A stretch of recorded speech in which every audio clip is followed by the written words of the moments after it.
and let us all do we can to build a better future.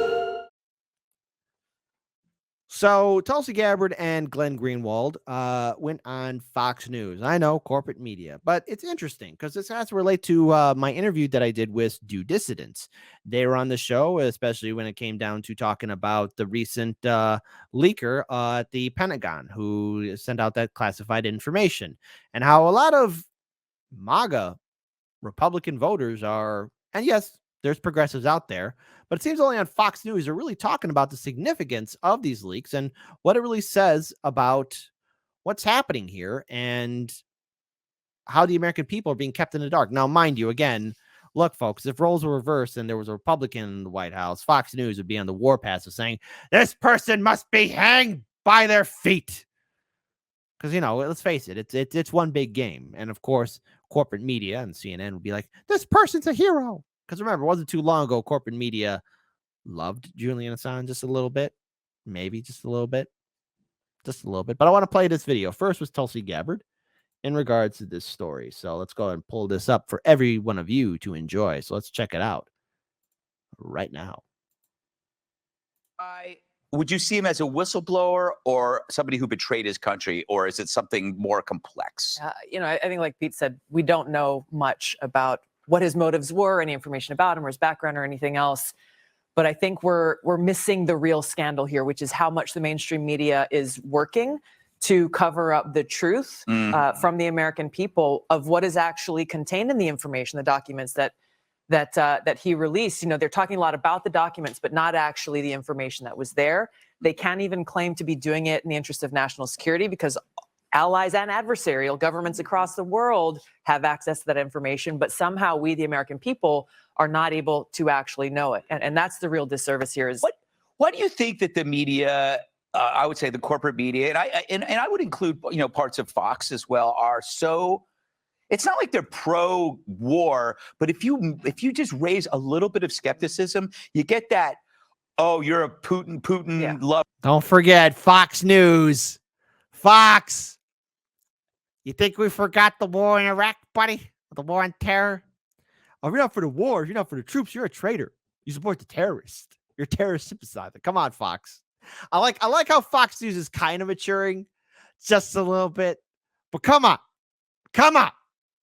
And it's just like, okay, that is designed to shut you up. Yeah, it is. It's and so that's I've experienced that quite a bit. Yeah. Let me Putin explain it for you. But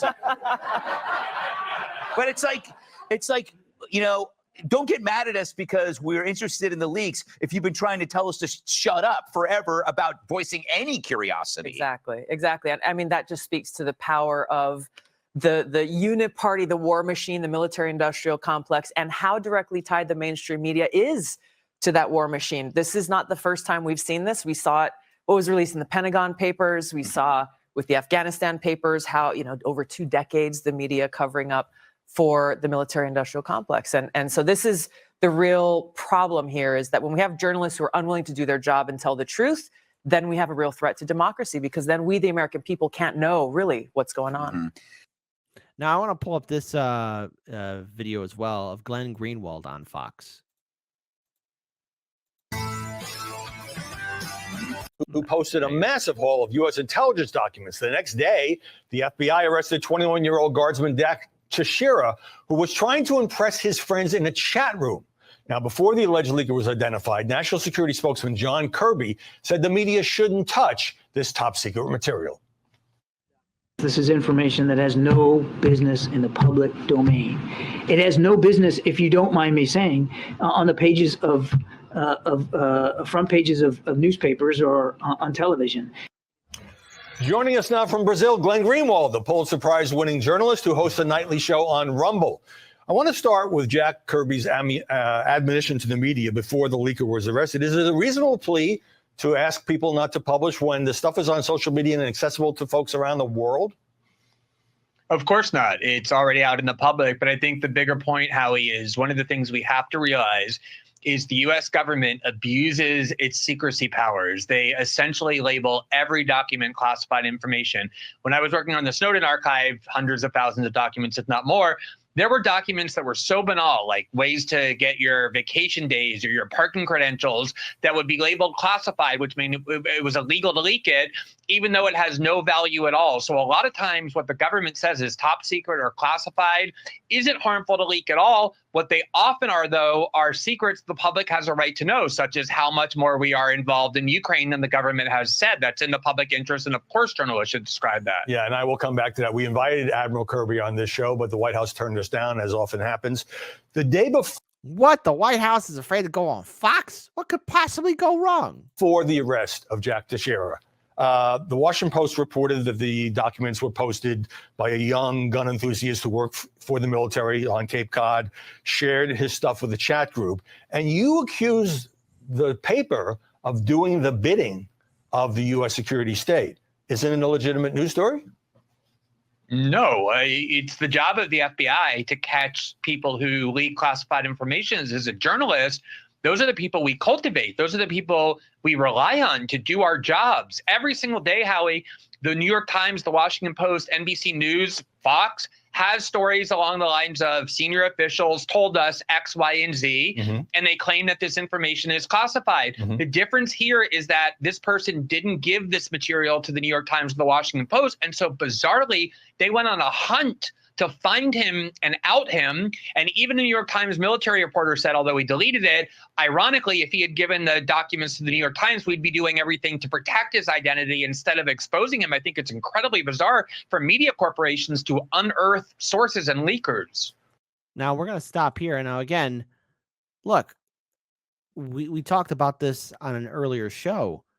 Glenn Greenwald's absolutely correct to be concerned about this. When you have a press that wants to go on the witch hunt for a whistleblower,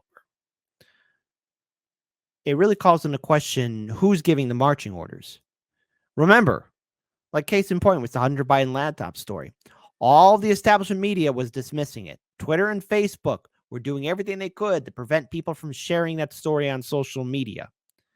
But this isn't the first time where we've seen corporate media dismiss a story or go after a whistleblower. Look what they did to Edward Snowden and Julian Assange. Look at those two. Look at what they did to them. It really says what the agenda is for corporate media, and it should concern us all. And so when we look at this whistleblower who shared this information, I really am concerned about their fate. Will it be the same thing that's going to happen to Julian? Possibly, maybe. But it's unfortunate that we're in this day and age where we have a press that is so for censorship, that is on board with working with the establishment. Instead of challenging those in power, it is the platform for those in power that continue to have access to these scumbag politicians and those at the top.